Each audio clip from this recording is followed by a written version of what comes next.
Hey, good afternoon and good morning. Welcome to the Charlie Mike webinar series hosted by the National Veteran Small Business Coalition. Wherever you're coming from today, thank you for joining us. I'd like to thank BAE Systems and Philips NA for sponsoring this webinar series. Just a few notes. A big thank you for everybody who attended VETS last week. It was an amazing event. We had about over 500 people who attended the event, and the synergy in the area was great. So if you did attend VETS, thank you for joining us. And remember, we have VETS next year on May 23rd to 26th of 2023 at the same place in Orlando, Florida. So thank you for joining us last week. Okay, for all you golfers out there, registration is open for the NVSBC golf tournament on August 22nd on Monday. We will send out a link to everybody. If you're a golfer, please join us. Not only have golf, we have a network lunch so you can meet your fellow business owners. So join us for a round of golf at the Army Navy Country Club in Arlington, Virginia. And please save the date for our first annual NVFCC GovCon Awards Gala on September 13th, because we usually have this event during VETS, but this event has gotten so big, we decided to have its own gala. So please join us on September 13th. And if you have to sponsor the event, you want to contact Scott Simple at scott.simple@nvsbc.org. We'll be giving out the Champions Awards for all our government and prime contractors, the Small Business Advocacy Awards for a prime contractor and a government agency, and the big award, our Mansfield Award, that goes out to a small business that went above and beyond helping out veteran small businesses. Okay, today's webinar is 1 hour and 15 minutes. It's being recorded, and the slides and recording will be sent to attendees by Friday. If you have any questions during this webinar, please type it on the right hand of your screen, and we'll answer all the questions when time is allowed. Of course, you know who I am. I'm Earl Morgan. I'm the program director for the NVSBC. Again, I'd like to welcome everybody to this session of this webinar for Charlie Mike. And I'd like to introduce our good friend of ours, a longtime member, Mr. Wayne Pizer. He's executive director for small business at CACI, Inc. So Wayne, thank you for joining us, and the floor is now yours. Thank you, Earl, and thank you for putting this together. This is a fabulous series, and I just want you to know that it's an honor for me to be here to present. Veterans are very near and dear to me, and very near and dear to my company. So just to give you a couple facts about that. So 41% of our workforce are veterans. I should say 41% of the hires that we made last year were veterans. 38% of the workforce of CACI's workforce are veterans, and we always do a great job of hitting our service disabled and small disadvantage. Of hitting our service small veterans owned and service disabled veteran owned small business numbers. Last year we had 17% of our subcontracting dollars went to veteran owned small businesses, and that's a really good number. We've won this Veterans of Champions Award 10 years running, and we're going to win it again this year. So it's very important. You're not going to find a better company that cares about veterans and working with veteran-owned small businesses. So that is good. That is really good for you. But the fact of the matter is there are a lot of veteran-owned small businesses out there, so it's a competitive marketplace. And so my hope is that you get from this presentation how to engage us, not only how to engage CACI, but how to engage other large businesses. So just to give you a little bit of background, I started my career, I was doing ERP implementations with the large business, Price Waterhouse, and then I moved over to IBM and was working in the federal marketplace. And then I moved over to L3, National Security Solutions. I'm running their small business office. And then through an acquisition, I got brought over to CACI. So I know a thing or two about large businesses, what we look for in small business partners. I can tell you which small business partners, how they've been successful, which ones have positioned themselves well for opportunities. And so that's some of the things I'm going to cover today. So with that said, Earl, you want to go to the next slide? Okay, so my office. So my office has basically 3 responsibilities, probably more, but first one is to identify go-to-market small business partners. So as you'll find out from this discussion, we're very opportunity focused. All large businesses focus on opportunities, and quite frankly, that's the way it should be. And that's the way it should be with you. You should be focused on opportunities. So one of the things that you'll hear from me today is when small businesses approach me, they approach me and they tell me about their capabilities, their this and that. And that's all good and well, but the companies that do well are the ones that approach me about specific upcoming opportunities. So just to let you know, so my office is actually located in the business development organization, and that's quite unique for large business. Most large businesses have their small business office located in contracts, and they look at small business as a check-in box type of activity. But we decided to put our office in business development because this is about how we go to market, how we partner with small businesses, because it's really important to have small businesses in that capture and that proposal phase. So when you win the work, it goes over to operations and just a smooth transition. I'm also responsible for promoting small business inside the company. And so I do this in various ways, but you know, a lot of times I have to explain to our capture, our BD, our operation folks that we have small businesses that we need to use, not only because we need to use them, but they bring real value to the opportunities. And so that's part of my role. And then also to ensure small business compliancy. So what I said is that once we win it, it goes over to operations, and we have to do what we said we're going to do. And so every 6 months we have to report to the government how we're doing on programs and things like that. And so I'll talk a little bit about that later. Like I said, all large businesses, they're focused on opportunities. And so when you approach a large business, you want to have that mindset. And so how do you do this? And so go to the next slide, Earl, if you don't mind. Okay, so before you even approach a large business, you want to do your homework. You want to understand. You want to understand the opportunities that are coming out. You want to target select agencies. So what I tell a lot of small businesses, yeah, obviously a small business is they have very resource constraint, and so they can't go after everything. And so they need to be very focused on their approach.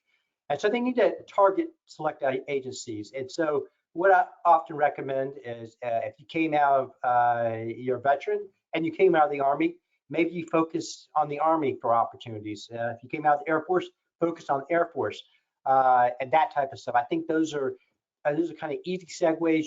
You understand the mission of the agency, you know, and that's important. So you need to understand the mission of the agency. You need to research the agency and the budget to see what's coming up. So there's all sorts of things all sorts of information that you can get from the agencies. They publish their upcoming opportunities. We're looking, just to let you know, large businesses are looking 2 years out on opportunities. So I could tell you if and I'll talk to this about later, but if our business development folks come to our executives and try to convince them to go after an opportunity and it's a year out, they're going to say no, because there's no way we can help position ourselves for that opportunity. So we're looking way out. Now, As a small business, I know that you have to focus on tactical things, and as a large business, we need to also focus on tactical things. But we also have to be very strategic in our approach. And I suggest that something that you might want to look at is to be a little bit strategic in your approach. Look at things, try to look at them far enough out, and you can do your homework to see what's coming out in the agencies. You can also see what's coming up for recompete. Try to be far out in the process. So if you approach me about an opportunity, say, and you want to know if we're going after as a prime because you want to be on our team, feel free to approach me 2 years out. But if it's a year out, that's okay. But as you get closer to that RP, our teams are already developed. So you want to try to be ahead of the game as far as possible.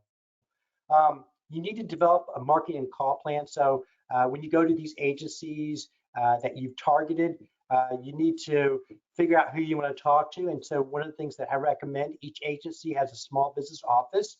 And so reach out to that small business office and start a dialogue. But go there with some knowledge, because if you go to a small business office inside the agency, the Ostabu office, and you tell them you're capable, you need to give them some information that you understand what's going on at that agency and that you can provide real value. Because if they're going to be making introductions to the PMs, to some of the key people inside the agency, they want to feel comfortable that you really understand the agency and you understand how you can support the agency. And so it's important that you do that. You want to build a network and build relationships. So you can do your research and you can see at certain agencies there's certain businesses that are doing a lot of work at that agency. So you may want to target them. So for example, CACI, we do a lot of work in DoD and the Army. And so if there's an Army opportunity and you want to know who the major players are, you can do some of your homework. There's some databases out there like FBDS and things like that where you can see budgets and things like that. And so do your homework, understand how you fit into that agency. Small businesses do have an advantage over large businesses in the fact that agencies want to help small businesses. They're more willing to talk to small businesses. And so you're able to gain information that a large business just can't. So for example, as a large business, if we go into an agency, we may not be able to talk to the program manager because like I said, they're very hesitant to talk to large businesses. But small businesses, they love small businesses, and if the small business office makes an introduction, they want to do everything they can help with that small business. So as you're talking, you're gaining information, you're getting an understanding, you're gathering intelligence, which is so crucial when you're trying to find a teaming partner. That information it can make or break you getting on a team. So and when I say team, so just to let you know, large businesses, we're looking at very large opportunities. I would say certainly, probably $300 million and above. Obviously, if it's 200, we're probably looking at that too. But our focus is probably on those higher numbers because what we've learned is that going after a $50 million opportunity costs the same amount of resources and everything as going after a $500 million opportunity. So we want to get the biggest bang for our buck. So we're looking at really large opportunities. And fortunately, all those opportunities have small business requirements. And so we have to have teaming partners to help fill those spots. But we're not just looking for any teaming partners. We're looking for companies that can help increase our probability of win. So again, you need to build relationships. So MIKE'22, great example. That was last week. I mean, there were some government agencies there. You had other small businesses. You had large businesses were there. I was there. I thought it was an excellent conference. And in fact, previously, earlier on in the week, I was at the SOFIC conference, and that's another networking conference. And building, understanding information, understanding they give The customer gives a lot of information about opportunities coming out, and it's a great target-rich environment to mingle and to kind of identify who the major players are at that agency. So I heard the other day, so you need a Dun and Bradstreet number. But I heard the other day that may no longer be a requirement. I'm not really sure. But if you're going to do business in the federal government and you're going to do business with large business, you probably need to have a D&B number, and you need to make sure that information is accurate and up to date, because we look at that when we're looking at teaming partners. We do a whole bunch of vetting, and you should do vetting on us as well to make sure we're a good teaming partner. But we vet our small businesses, and part of that is looking at their financial situation. And the Dun and Bradstreet number may not always, Dun and Bradstreet information may not always be accurate. I remember I had a company that that owner's head would get red and a vein would come down his forehead every time we talked about Dun and Bradstreet, because he felt that he was not looked at favorably by Dun and Bradstreet. They had information and it wasn't accurate, and he wanted to sue them. Instead of just making sure that information was accurate and giving them that information, he wanted to always fight them, and it cost him the opportunity to join some teams. So keep that in mind. And then again, make sure your information is up to date in the database, SAM, and make sure your small business certifications are accurate and up to date. So the next slide. Okay. So once you're marketing to those, once you understand the agencies, you understand who the big players are, then you want to start marketing those large businesses. And I say large businesses because that's where I come from. So you want to research the primes out there. You want to understand, like I said, you understand who the big players are at that agencies. Sometimes there's a large prime that's doing work at that agency. They might not be well liked, and so the recompete work may be coming out. And so you need to do your homework to see if that's the right company to go with, or maybe another company. But you need to understand how the largest go to market. So each large business has a small business office. I'm the person inside CACI, and they can connect you to the right business development person or capture team person. So let me just give you a little bit of insight on how we go after opportunities. So we have our BD folks out there, and this is good for you because you probably should take a similar approach, although sometimes these roles are, you wear several hats inside a small business. But for large businesses, we have business development folks out there. They're looking at opportunities. They like an opportunity, if they like it, and they think they can win it. What they'll do is and they think it makes good business sense. What they'll do is they'll take that opportunity and they'll present it to the executive team. And so the executive team, so this is the whole the BD capture process. And like I said, every large business does this. The executive team makes a determination. They listen to the BD person, and they make a determination whether we're going to go after, whether it makes good business sense, whether we have a presence, whether we understand the customer. If they decide that we can go after it, what they'll do is they'll sign a capture person whose sole focus in life is to win that work. And so that capture person, they're responsible for developing the solution. They're also responsible for developing the teams. And so that's where I personally work with our capture people to understand what their requirements are, and I help them help them find the right teams. So again, everything is opportunity focused. So when you approach anybody inside a large business, or quite frankly, a small business, you want to be very specific. You want to narrow down. So, for example, I get hundreds of companies that I meet monthly, and so it's hard for me to keep track of all those companies.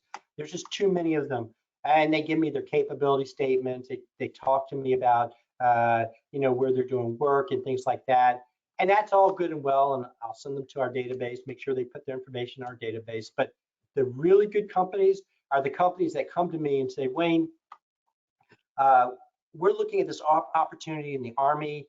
We want to know if you're going after it. If you are going after it, we bring real value to this opportunity.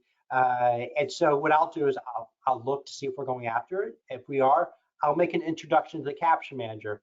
And then as the small business, you need to impress the capture manager by telling them what value you bring to the opportunity. So whether it's past performance, customer intimacy, or a specific capability, those are all things that we'd be interested in. Now, the more information that you can give that capture person, the better off you are, because they're going to, if you can give them stuff that they don't know about, they're going to look at you as somebody that knows their stuff and they want to have on their team.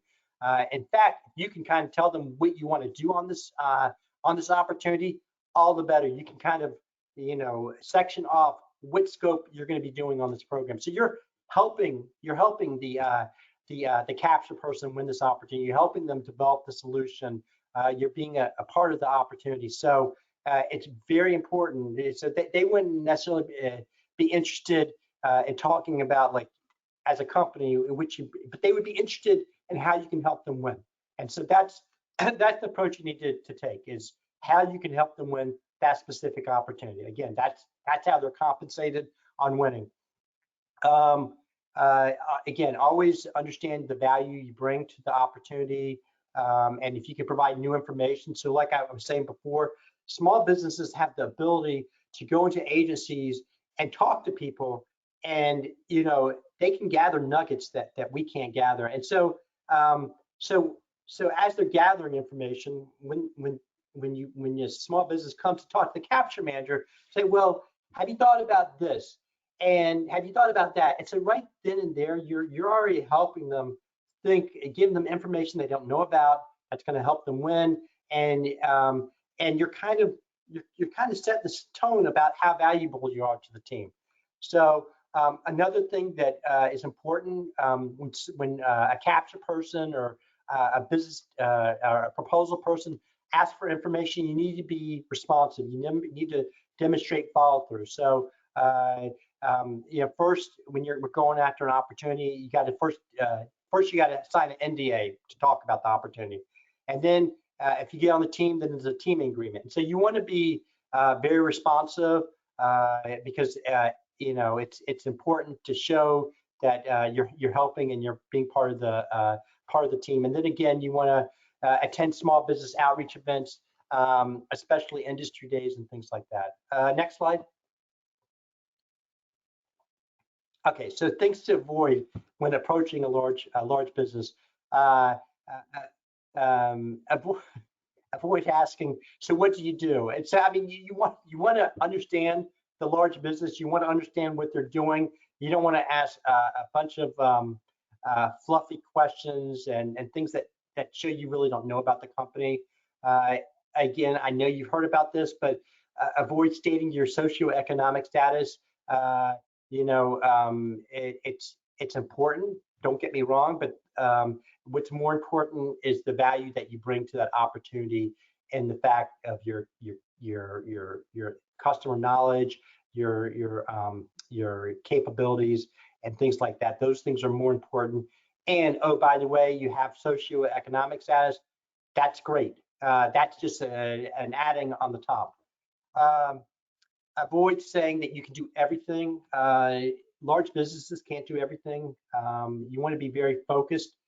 So when you say you can do everything, and I know small businesses, a lot of them, they're trying to get their hands on anything, and they want to be very responsive, and they want to be everything. But you don't want to be everything. You want to focus on what you do and do it well. If you tell somebody you can do everything, then no one's going to believe you. So you need to focus, like I said, on the really good companies.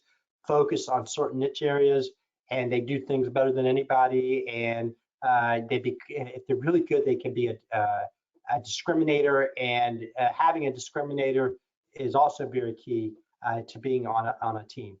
And then obviously asking primes what you can do for me. This is a very mutually beneficial relationship. So there's a company that I work with that's part of our mentor protege program, Expansia. They're actually a service-disabled veteran-owned small business, and they go after opportunities and bring us on board. And likewise, when we go after opportunities, we're bringing them on board. So it's a very symbiotic relationship. And so this is not an entitlement program.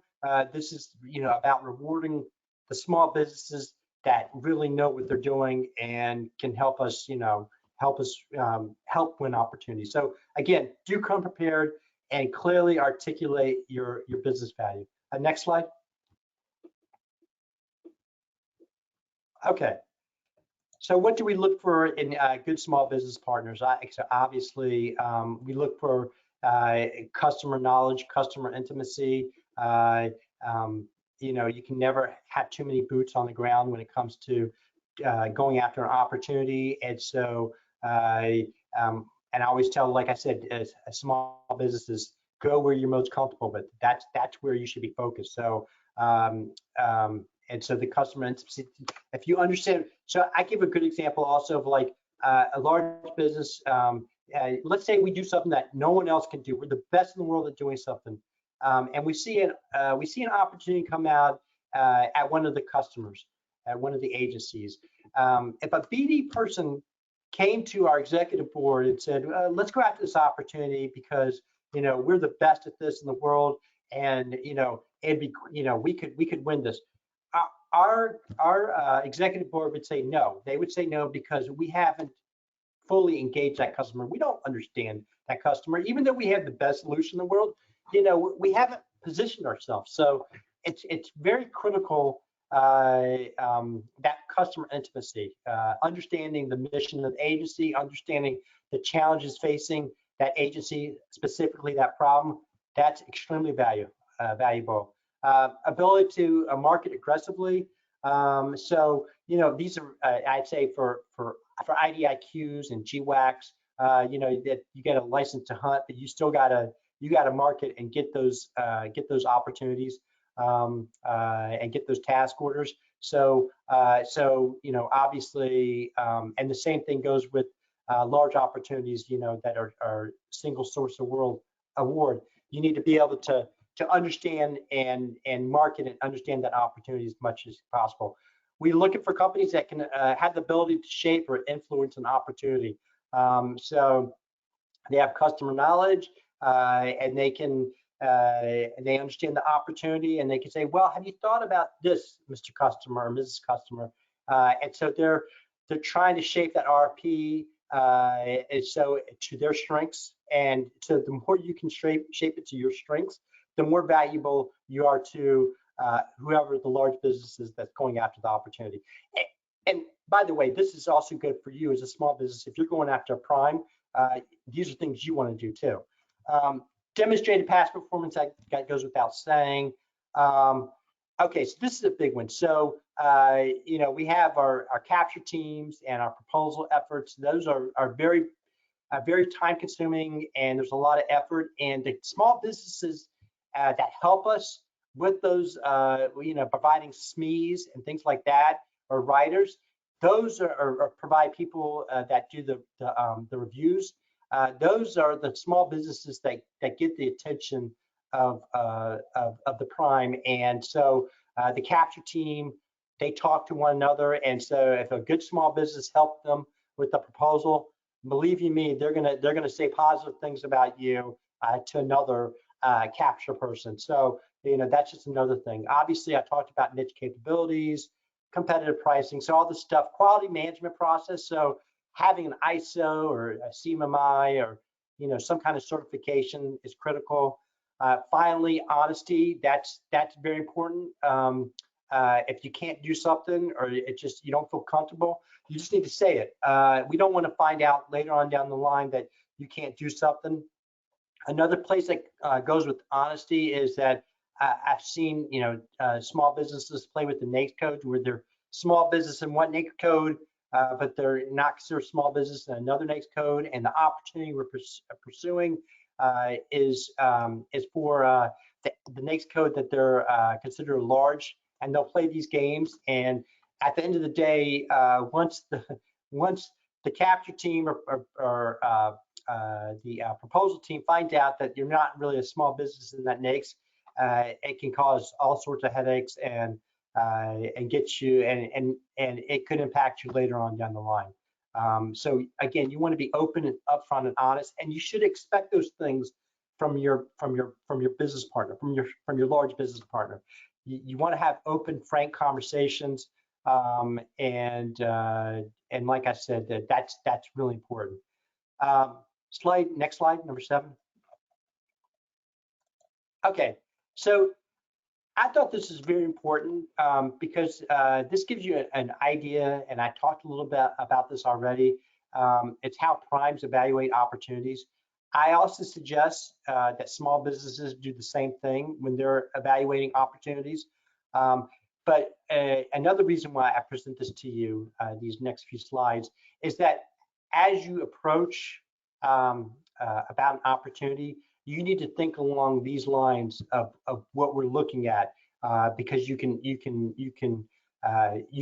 answer those questions and help us answer those questions. So, as I said before, business development folks are out there. They're looking at opportunities.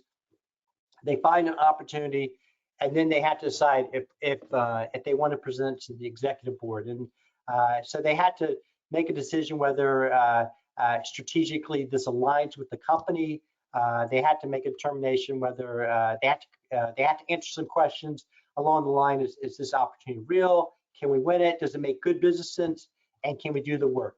And so there's questions that they're going to have to answer to convince the executive management why we want to go after the opportunity. Again, like I said, this is a very key phase in the process, the BD process, because there's a lot of money it costs to go after opportunities.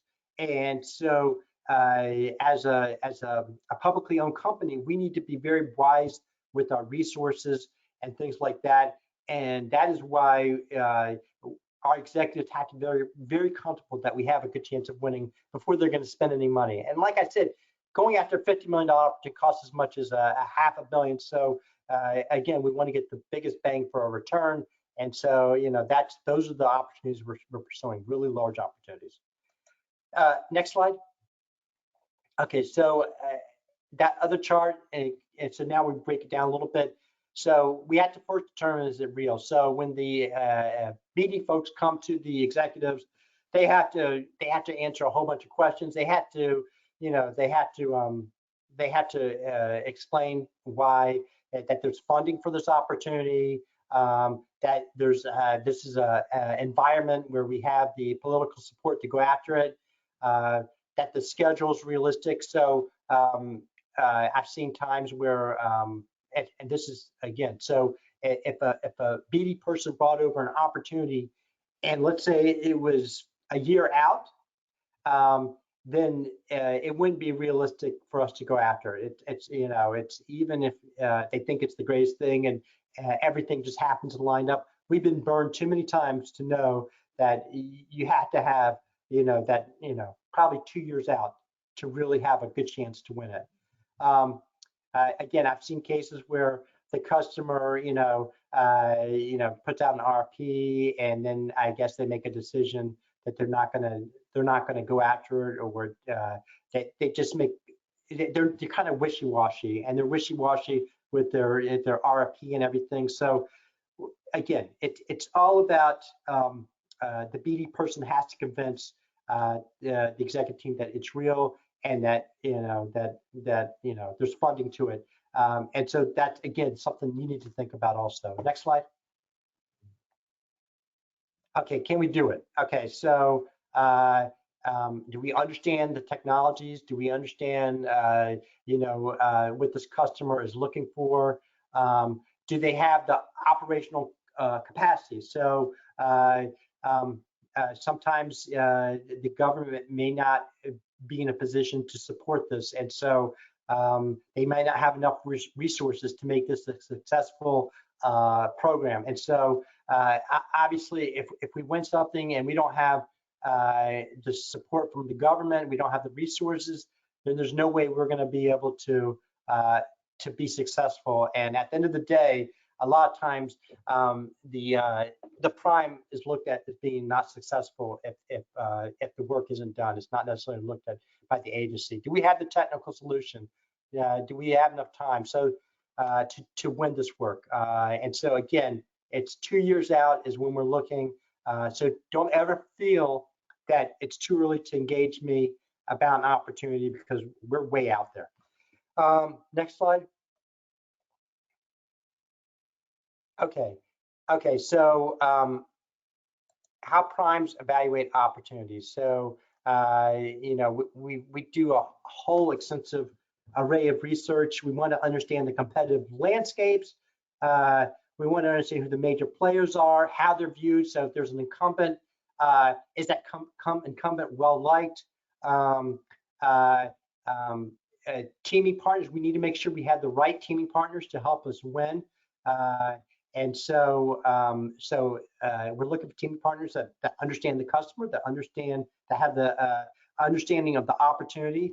Do we have a competitive solution? So that's important. Also, what's important is that is the government open to us providing a white paper on how this may an alternative solution, and then are we competitive in price? Do we have discriminators?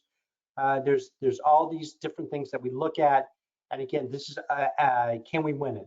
The executive board is asking the BD person, can we win it? Do we have these blocks lined up?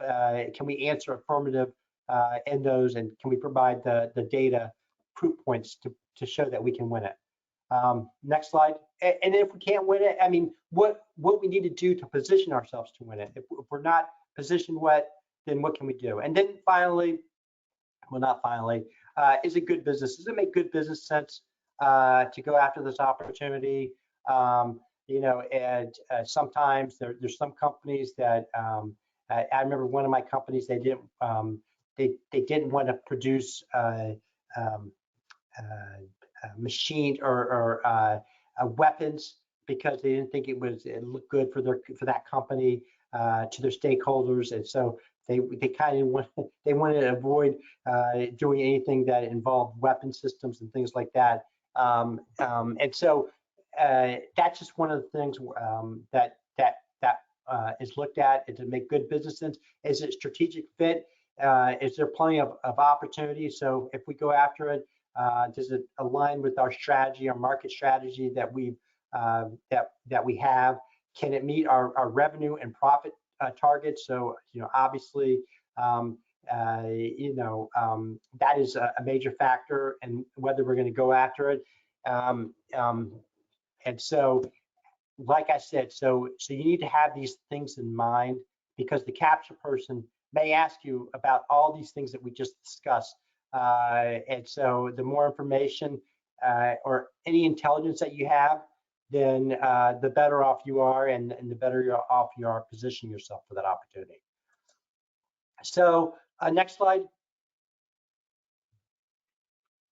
Okay, so keys to teaming. So obviously you need to understand the opportunity and clearly articulate your value. Like I said, team as early as possible. Once the RP is out, it's too late. I can't tell you how many times I've had small businesses come to me and say, Wayne, are you guys going after this opportunity? And I look at it and I'm like, well, we're already halfway done with writing the proposal, and so it's too late. And it's not a good look for a small business to be approaching at that point. It doesn't show that you've done your homework. You're kind of grasping at straws instead of taking a strategic approach. Again, you want to be very transparent with your relationship with the large business or with any business. You want to develop that relationship where they feel comfortable talking to you both ways, and because that's all about the trust.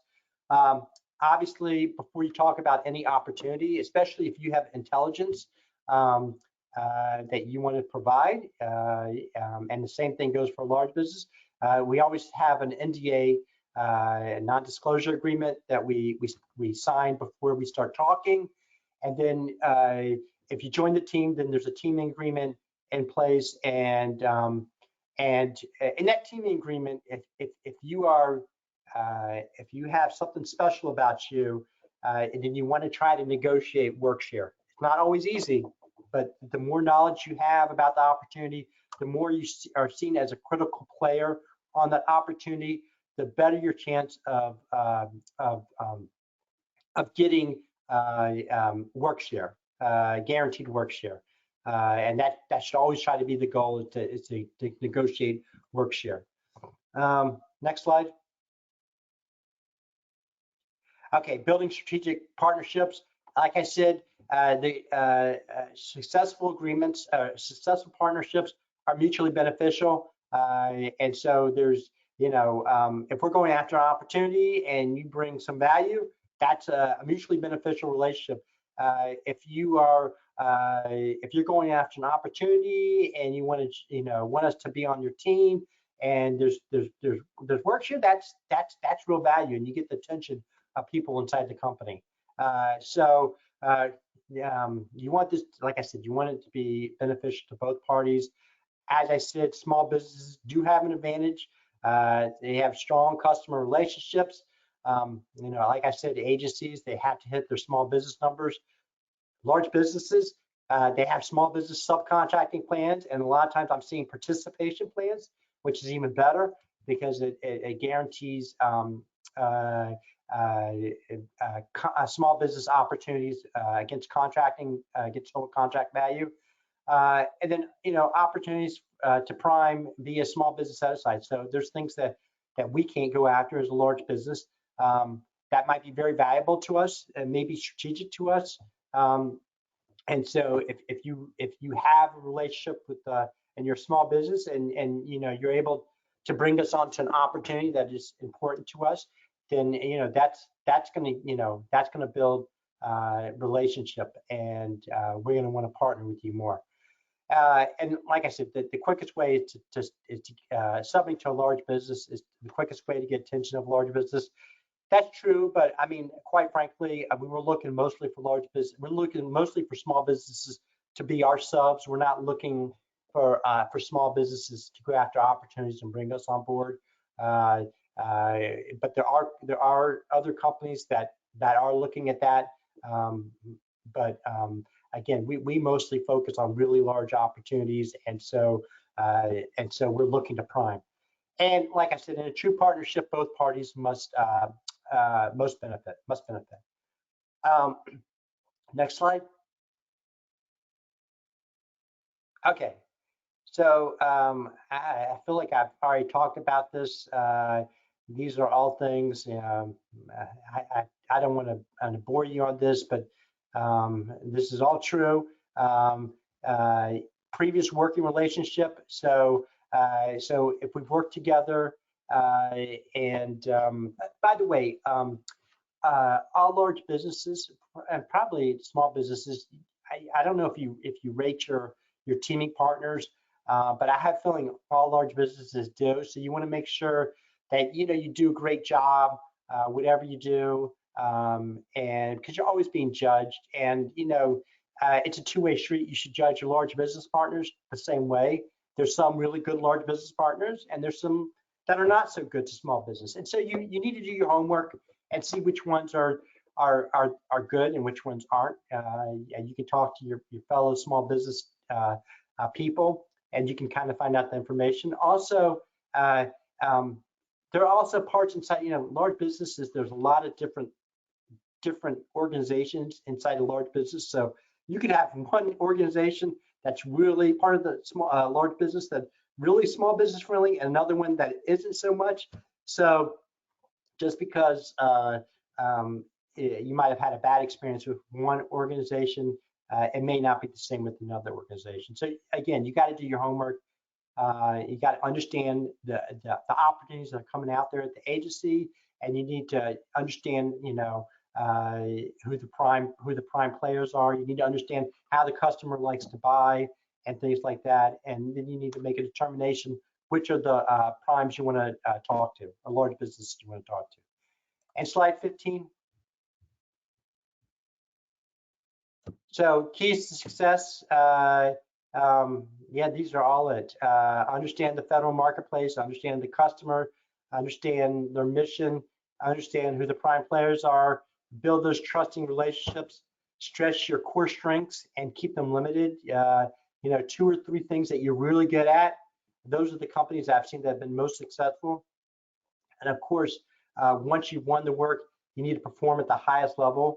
And you know, there's a saying that once you win the work, you're already starting to prepare for the recompete.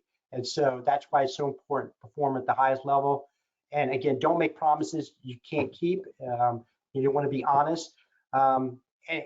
And again, you want to be when you talk to anybody, you want to in any kind of business, you want to be very opportunity focused. I mean, if there's one thing that you get from this presentation is that you want to be opportunity focused when you're dealing with large businesses, because otherwise you'll get lost in the shuffle.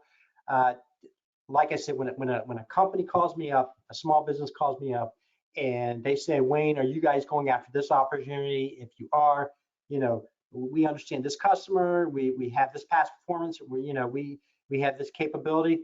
Yeah, that helps me do my job and helps me be very successful, because all I have to do is I have to look to see if we're going after it, and then I make an introduction. So that's the proactive approach. Those are the companies that are really successful, are the ones that are proactive and opportunity focused. The ones that are just looking for, you know, providing their capabilities and putting it in a database. That's a very reactive approach. And yes, you may get a call, you may get something here and there, but by and large, it's not very effective. You want to be very targeted. And then the last slide. Okay, reputation is everything. Like I said, bad news travels fast. One thing that you might want to do that I've seen really successful small businesses do is that you want to promote your company. So, for example, let's say you're doing work in one of these agencies. Let's say, I don't know, Department of Homeland Security. Let's say you're doing work there, and they have a small business award, your small business of the year award. You can, if you're doing work there, you can go to your PM or whatever, to the agency person and say, would you mind nominating me for this award? And oh, by the way, here's the application. So you're basically filling out the information, you're handing it to them. So you made their life a lot easier. And then so they're going to submit you to the award.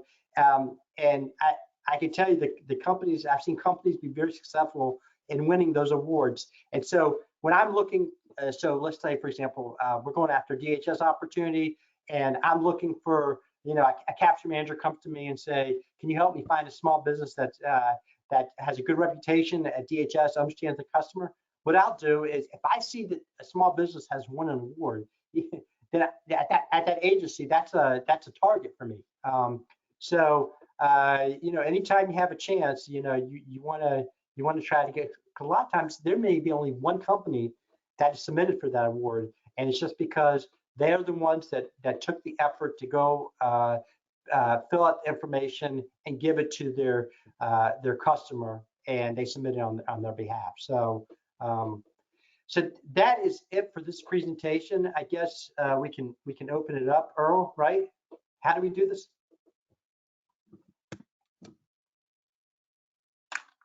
I'm here. So yeah, let's open this up to some questions for Wayne. So I'll let the audience have at it.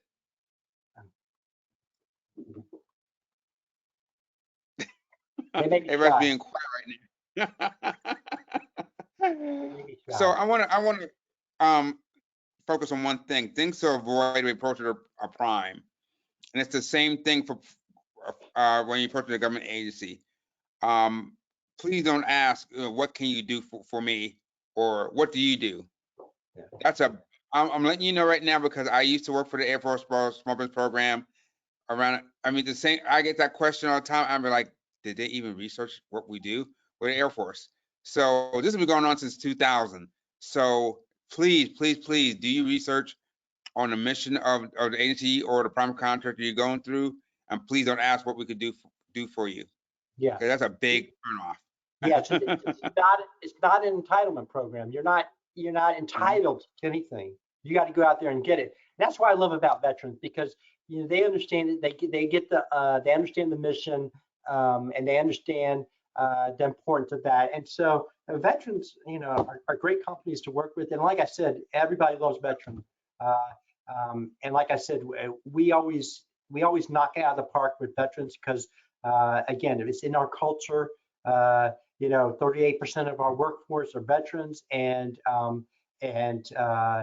so you'll never see us fall short of a veteran number, because it means something to us. Correct, correct. And another thing, please, please, please check your SAM.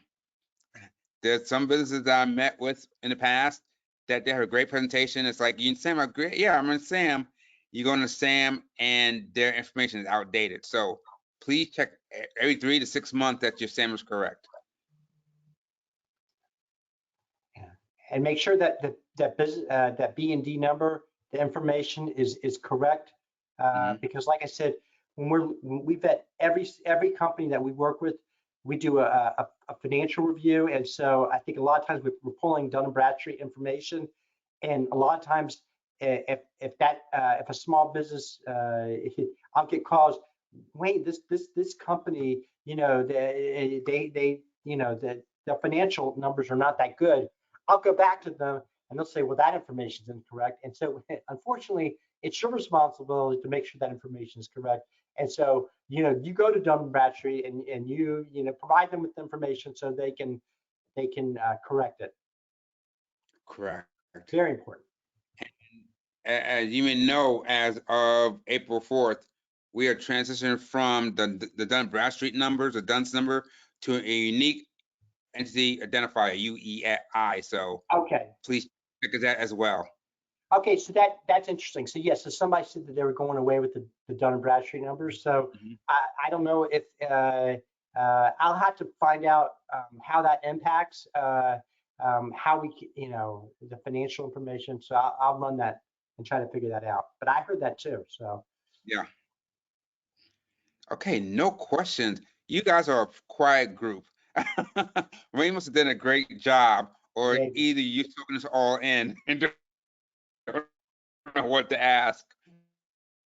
But like I said, I mean, I don't think any of this stuff is So new. again, the recording.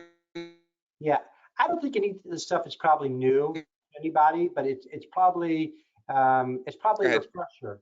But it's an important refresher, because it is critical. So I don't think you're gonna necessarily learn anything that's earth shattering today, uh, but maybe you did. I don't know. Hopefully, I don't know. Hopefully, I learned. I just took a refresher course, so just remember back in my small business days. So again, the recording and the slides will be sent to you on Friday. If you have any questions that you come up with between now and then, please email me, and I'll email Wayne, and we'll get back to you with an answer. Awesome. Thank And you, again, everybody. we will have the links to the golf tournament, the awards gala, and going in with that slide presentation. So you have all that information with you. Geez, you guys are quiet. Got nothing. There's a quiz after. Earl, I probably just been talking to you this whole time. I don't know. Hopefully somebody said it. There's a quiz after, so just be prepared. So Wayne, again, my friend, thank you so much for joining us. I mean, you've been supporting the NBSPC for many years, and we're still glad to have you. And again, I just thank you for all this information. Hey, it's an honor, and like I said, this is a great organization and great people, and I think that this webinar, the series, is great. I mean, it's just it it really teaches small businesses the importance of some of these things. So again, I can't thank you enough. It's an honor, and I can't thank you enough for what you've done for our country. And so, again, thank you. Thank you. Okay, guys, you guys enjoy the rest of your day. Again, you have any questions, you send me the questions, I email Wayne. Again, thank you for joining us, and I'll see you in 2 weeks. 2 weeks. I take a break. So we will send out the schedule for Charlie Mike in June. And again, be on the lookout for that. And you guys will take care. Talk to you soon.